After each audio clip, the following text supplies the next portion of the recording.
This morning's just a little bit of academic, so I'm going to ask you to please stay awake, okay? Say yes, Father. Yes, Father. When you do that, then I can believe you, yeah. I know your answer is dynamic. Two things. You need to remember the setting of this reading. The Jewish people are governed by the Romans. This is important to know. But they also have their own way of life. So you have people caught between the people who are holding them down, the Romans, and their own rather rigid way of life that they lead. You can remember the stories where before doing certain things they have to wash the kettle and all that business, the dishes. Well, all of that takes time, and especially if you have some Romans outside saying that they want some of your crop and they want it now. And those people are not going to say thank you. They're going to take it, and they want you to be honored that they would even bother to take your food. You understand the situation? The next point. In there, it makes it clear about the power that Jesus has over evil spirits. You remember that reading where it says unclean spirits? The reason I use this because often I hear the faithful say that somehow Satan is in charge of the world. Wrong answer. This reading says to us this is not the case. And what does Jesus say to them? Be quiet. Be quiet. So when this issue comes up, this is the phrase, be quiet.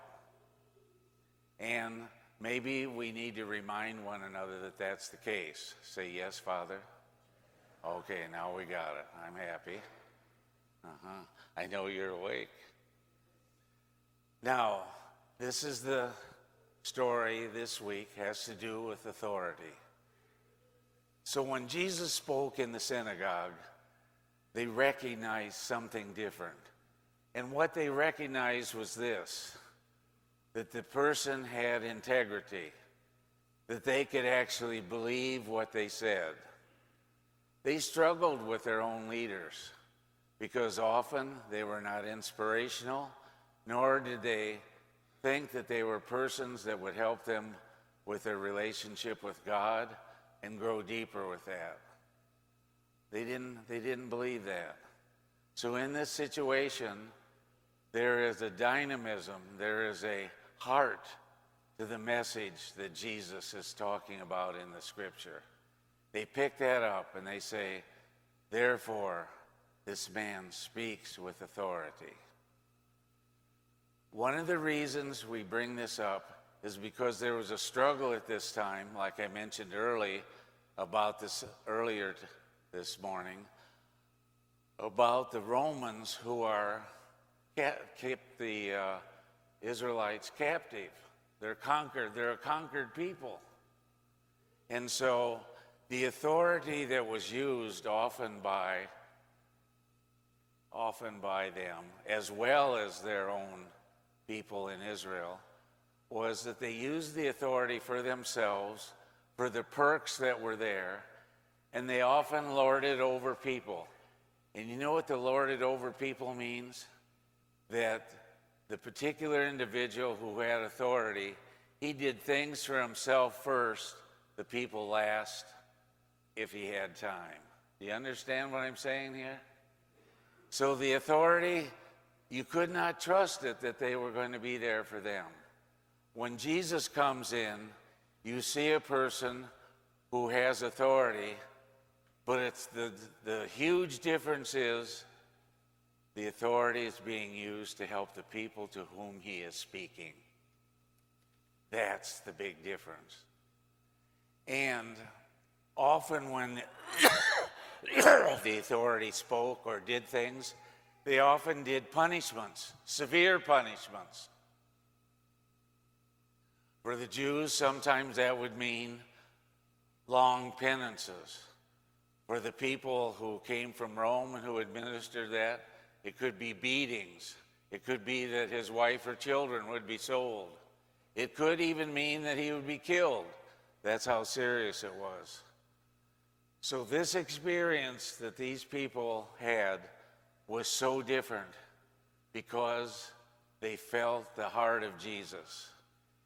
The prior two people in authority, the Israelites, the Romans, they could never feel their hearts because their hearts were not in it.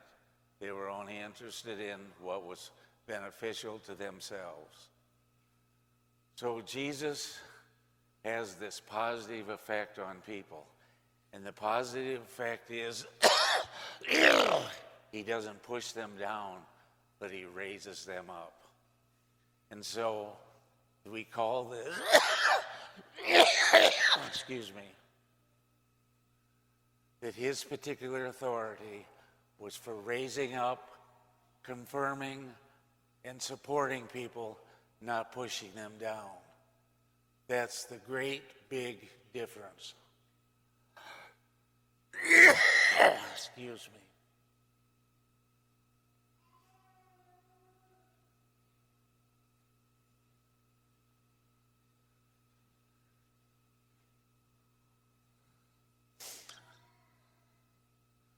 Sorry, today is one of those days.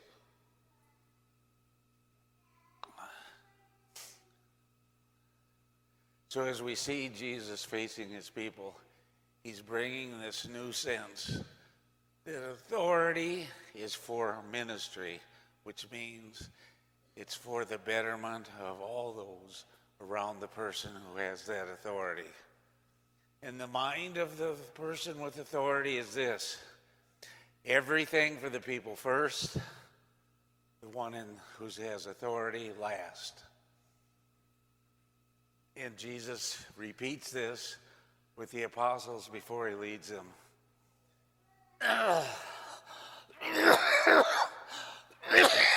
He says, if you want to be my apostle, you be the servant first to one another. Then you are my disciple. He shows that forth. So this is a very significant piece. The last one is this. He also realizes that with the two kinds of authority that are there, it's a lot to remember.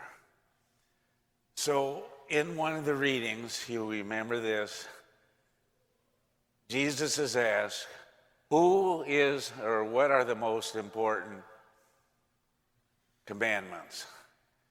And you would answer that by saying, we're to love God above all, our neighbor as ourselves.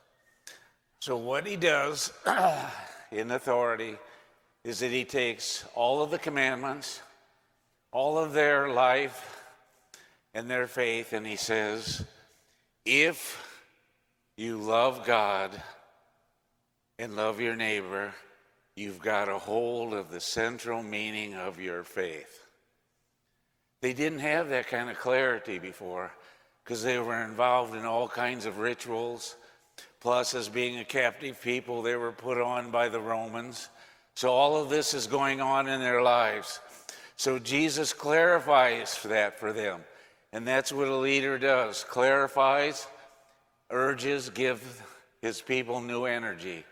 And he says to them, you hold on to this, you're at the center of everything that's important in life. And I took those same words and I shared them with you. And I simply say, the most important thing is you commit yourself to doing one loving act after another. After you have said, thank you, Holy Trinity. When we do that, we're in tune with this gospel, the gift of this gospel, and the gift that Jesus simplified for us how to live our Christian Catholic life, and he energizes us because the world needs to be able to sense and to see that we're willing, under all circumstances, to doing one loving act after another.